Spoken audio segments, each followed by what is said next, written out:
I do a Zoom every 2 weeks with people that are interested in becoming replay officials from every possible background.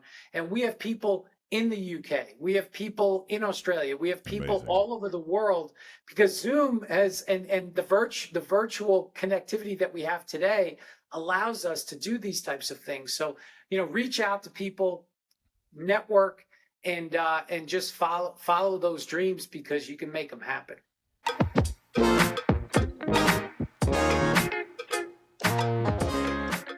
Welcome back to another episode of Georgeonsports with me, your host George. Joining me on today's show is none other than the former Vice President of Officiating for the NFL, current Rules Analyst for Fox Sports, and currently the Head of Officiating for the XFL, Dean Blandino. How are you? And thank you for joining the show. I'm doing very well. Thanks for having me, George. Wicked. I'm really looking forward to this one. There's a lot of questions that I've got for you, so we're going to go straight in from the top and talk about you. Now, I don't know how many people know this, but obviously you played back in high school. You played tight end, studied communications at university. But I want to know what sparked your interest in officiating per se, because it's very niche. Absolutely. Great question. I always tell people when they ask it, I feel like the profession chose me versus me choosing it. I love sports. I played sports my entire life. And when I got out of university, I wanted to find a career in sports. I didn't know what it was. I wanted to parlay that love for sports into a career path. And I just sent my resume to the NFL, to NHL, MLB, all of the professional sports organizations in the United States. And the NFL had a couple of internships available, and I went and interviewed in a couple of different areas, and one of them happened to be officiating. And they offered me the officiating internship, which I just said, absolutely. I wanted to get my foot in the door. I didn't know anything about officiating, but it was just an opportunity that was too good to pass up. And then over time, as I started to learn more about it and spent more time within the department and around good people that took an interest in my career, it became a passion of mine. And you've clearly taken the officiating role and run with it. Currently, you've definitely run with that. Let's fast forward to 1999. Instant replay has just been introduced in the NFL, something you managed for roughly 6 to 7 years, and that includes covering 2 Super Bowls. In terms of back then, in 1999, so we're casting your mind back, how instant replay was looked at and managed revolving around technology to now. How has that changed? Because obviously it plays such a huge part in our game of American football, or football as you probably refer to it over there. But from 1999 to now, in terms of instant replay itself, how has that changed for the better of the game? It's definitely changed. The technology has continued to evolve. In 1999, and there was a gap. The NFL had instant replay from 1986 to 1991, and then it was voted out because the technology just didn't allow for the implementation of replay to be seamless. There were too many interruptions. If people can remember going back to VCRs, I mean, that was the technology that the NFL was using, 2 VCRs recording. It was cumbersome. It took a long time. They got rid of it. And then in 1999, we finally got to a point where we were using and able to use digital technology where you weren't just recording it on a videotape. This was all electronic. You were taking that feed, recording it digitally, and you were able to jump around from angle to angle like we're used to today. And that was a big breakthrough. And that allowed us to bring replay back. And the goal was to correct the obvious mistake in a significant situation.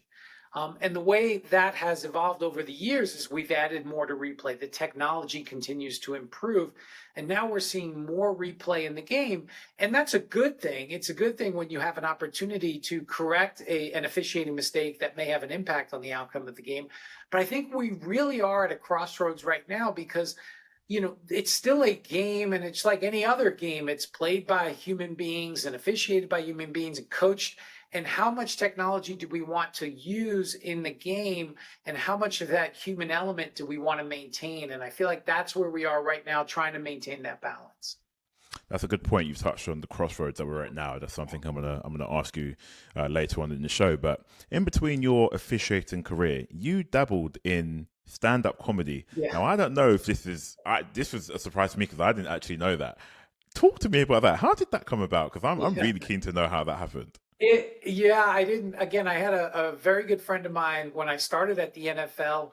A good friend of mine was doing stand up, and she loved it, and she said, "Hey, you should try it. I think you'd be good at it." And I said, "No, I don't. I can't." It was very to think about standing up in front of a group of strangers and try to make them laugh. It was a very kind of daunting idea and concept. And then finally one day I said, "Okay, I'm going to try it."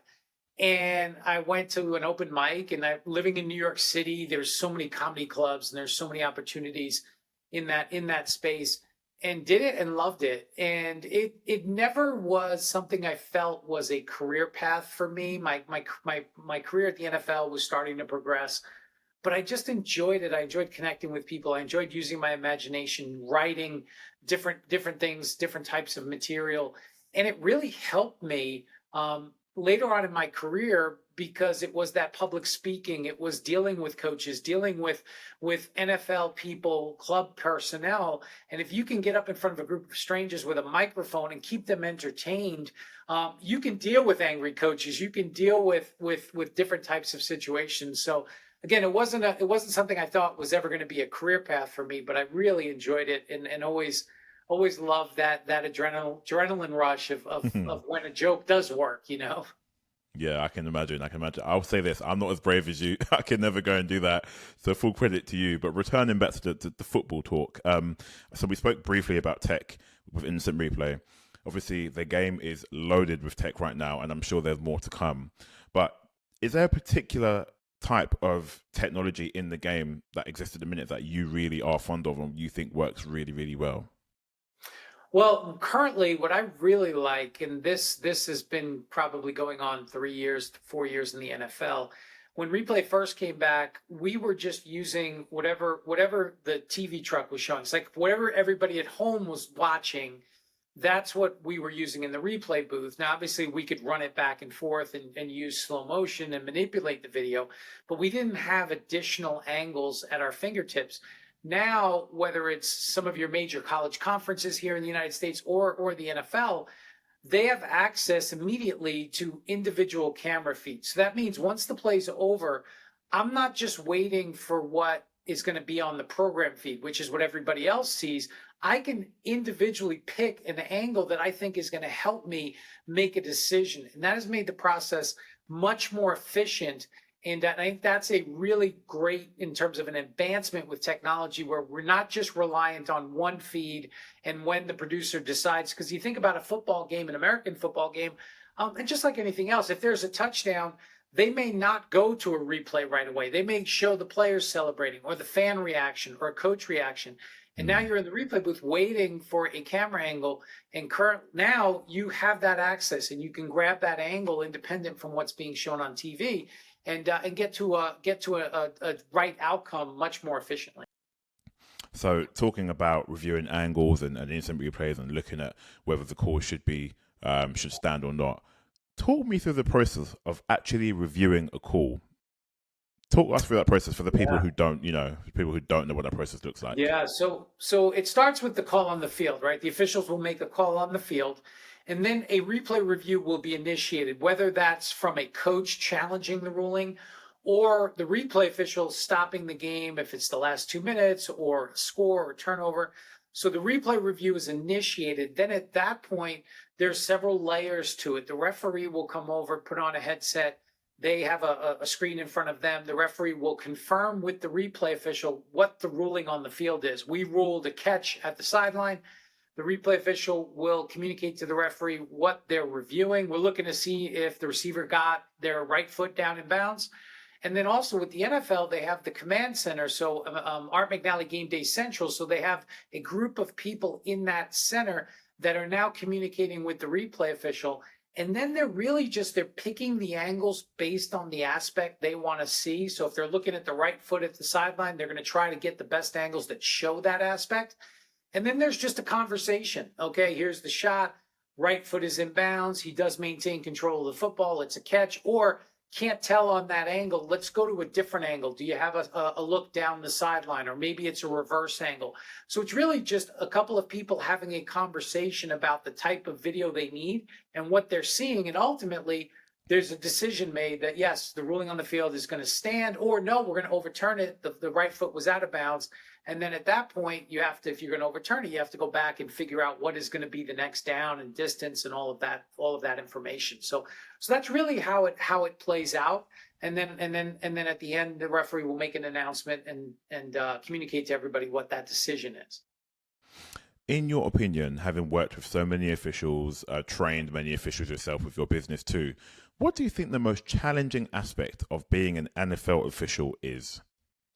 Well, on field, it's so challenging in that, because the game is so fast, and you talk to officials even from the college level to the NFL level, the speed is so much different. And officials will tell you they didn't get comfortable with the NFL speed until maybe they were 2 or 3 years in the league.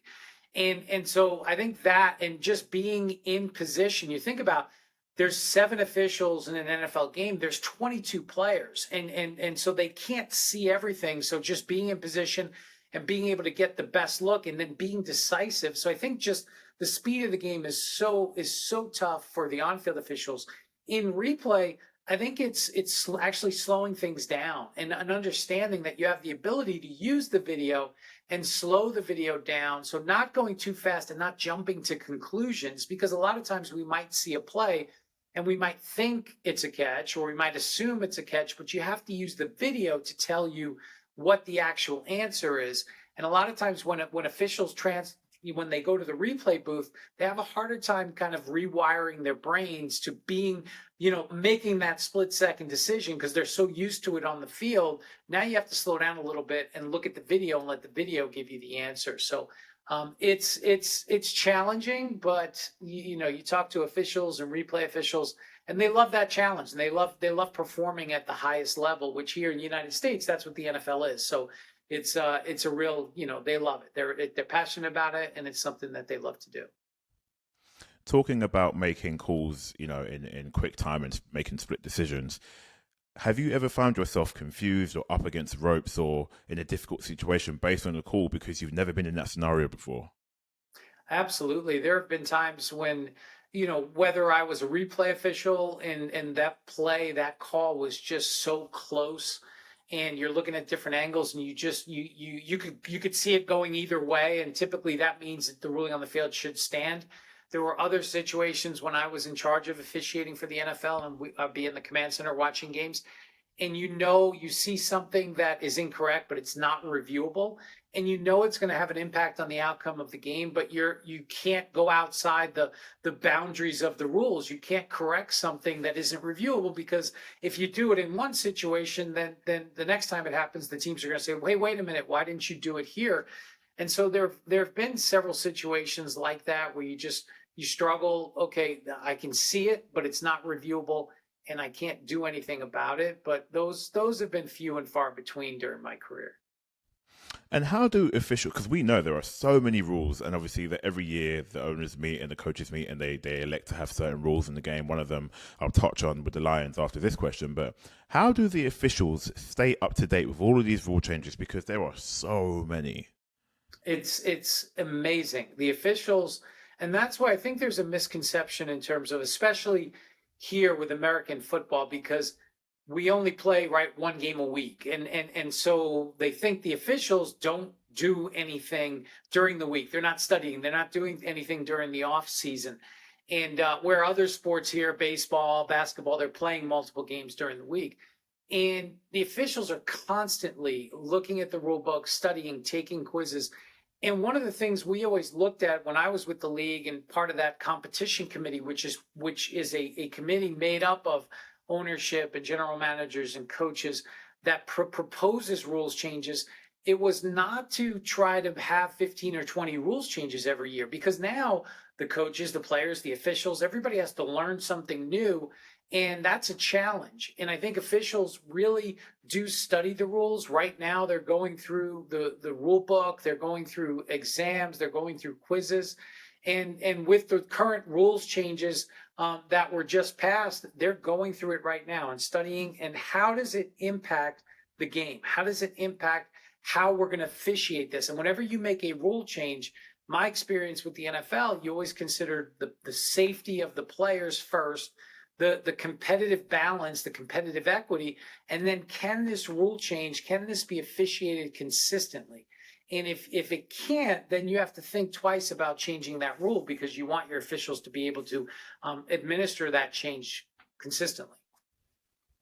And sticking with the theme of officials, we all know they're scrutinized, probably more now than ever. In particular, some of the games the last season, you look at how the Super Bowl ended. I'll get your take on that at the end, don't worry.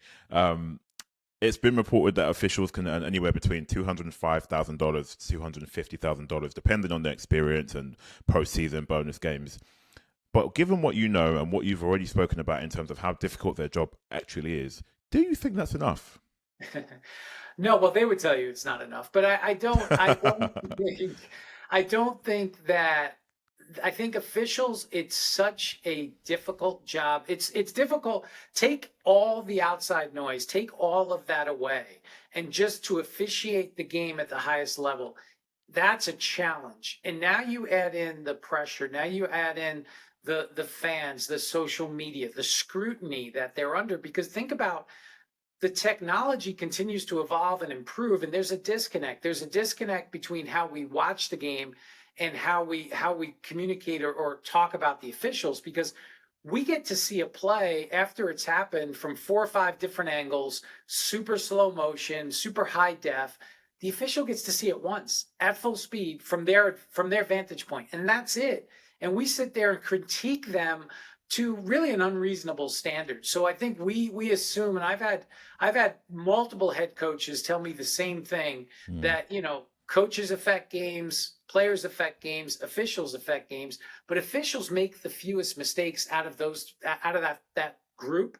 But the perfection for officials, the standard is perfection, where we'll live with a receiver dropping a pass, but we don't live with an official missing a call, and that I think makes it a tough standard for the officials. So I think they should be compensated well, and they work very hard, and they sacrifice a lot of time away from their families, out of their personal lives, and they should be compensated, for those things, because it is such a hard and difficult job. Moving on to proposed rule changes, obviously that just happened in the league in terms of the meetings.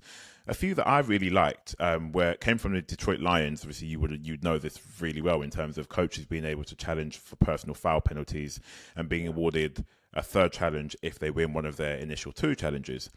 I don't think this was a point blank no, but do you think this is something that could be implemented into the league at some point in the future? I do. I think it's coming. I don't know, right? The consensus isn't there yet, but I think this is going to continue to be part of the conversation. You think about, I don't think we could ever get to a place where we're re-officiating the game through replay. I think people say, anyone that says they want that, I don't think if they saw that actually happen, where if we're officiating the game on the field and then having to wait for some green light from upstairs to say, okay, that was correct and we're going to move on. But I do think there's a place, especially as it relates to personal fouls, right? 15-yard penalties. Those are game changers. Those are big plays in the game. And if we had an opportunity to take some of the objective elements of those plays and have them be subject to replay review, I think that would be a positive. So I think this conversation is going to continue. And like you said, I think it was, it didn't have the support for this upcoming season, but I think we're going to see at some point some form of replay for those personal fouls, for those big 15-yard penalties. And I think that's going to happen in the near future. Yeah. And you were a producer on a documentary with regards to female officiating. I think it might have been the first ever a female official, if I'm not incorrect.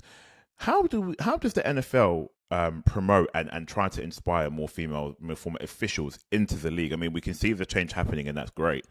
But some would say it's just not quick enough. How do we see that changing?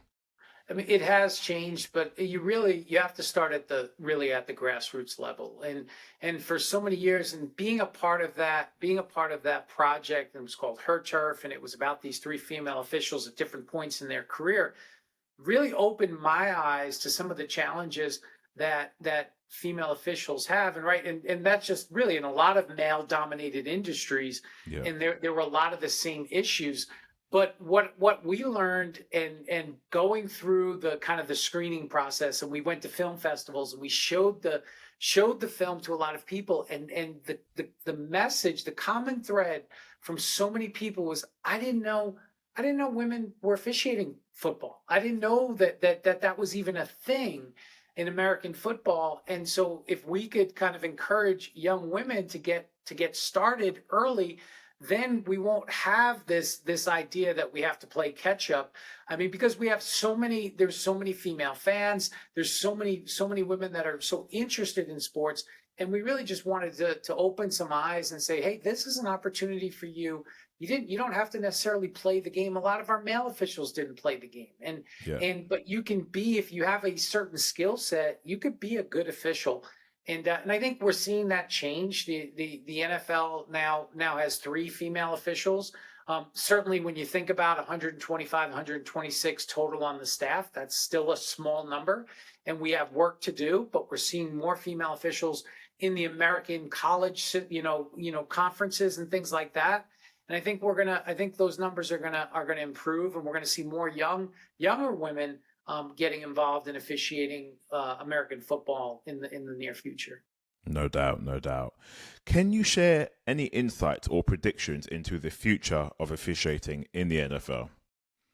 Well, I think a lot of it revolves around technology, because that continues to improve and evolve. And I think what we're going to see, there's been a lot of discussion currently. There's chips in the football that can locate the football through GPS technology, and so they can tell you how far it traveled. They can tell you how fast it went. And so the next step, right, logical step is, okay, if we can locate the football, can we use that to help officials spot the football? Can we use that goal? You think of goal line technology in European football. You think of those types of things.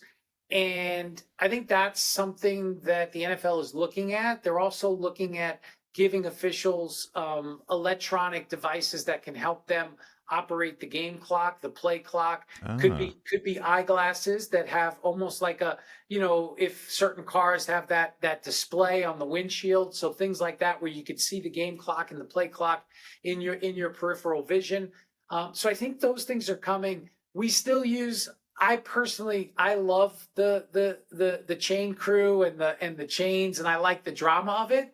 But that is kind of when you think about where we are today in 2023, it's definitely outdated. And so I think when you think about laser technology and other things that can help the game be more efficient in terms of those officiating, the administrative stuff, I think we're going to see more of that coming in the next couple of years.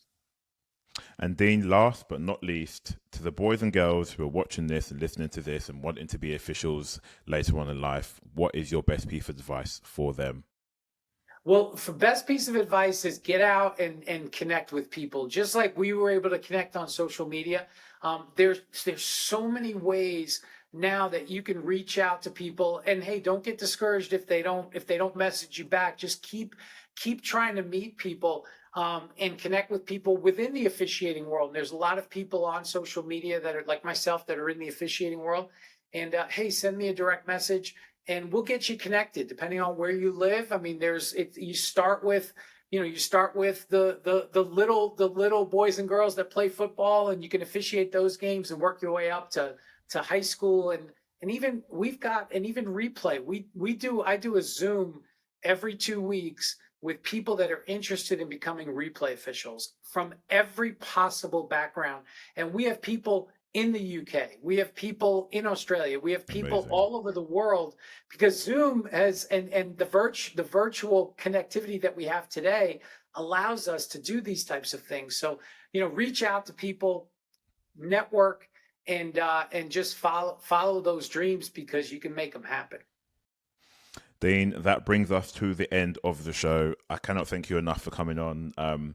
It's been an absolute pleasure. I'm so very used to seeing you on the big screen when I'm watching on NFL Sunday with Red Zone and Scott Hansen and Tony Romo, and they're coming over to you to get your opinion on the play. So to have you on the show, yeah, it's been an absolute joy, and I'm sure that the viewers and the listeners will enjoy this one too. I've been George from Georgeonsports, and we've had Dean Blandino on the show, former Vice President of the NFL Officiating crew, current Rules Analyst for Fox Sports, and Head of Officiating for the XFL. Dean, it's been a pleasure. Thanks for having me, George. Until next time, we'll see you on the next episode.